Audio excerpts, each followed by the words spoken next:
The existing bathroom was kind of a makeshift thing they did in the dining room, which I ended up tearing out. Did use the old tub. There's the old tub in a new position.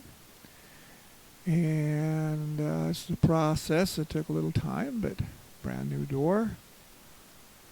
Did some floor leveling in there, of course. I leveled the house best I could when I started, but there's the floor leveling mix. And there it's at least functional. Got toilet set and shower was working. I went with hot water on-demand heat, which is a little different to use, but it worked out okay. There's the sink. Took a picture of myself. I see I did build some storage left the sink. There was some room.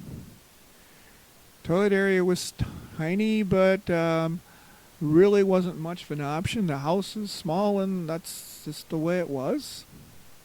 But that storage unit, I'm sure, came in nice. There we go, when the sheetrock was all finished. There's room behind there to put a hot water heater if they wanted to. And there's the shower done, and there's the shower floor into the kitchen. And there is the bathroom.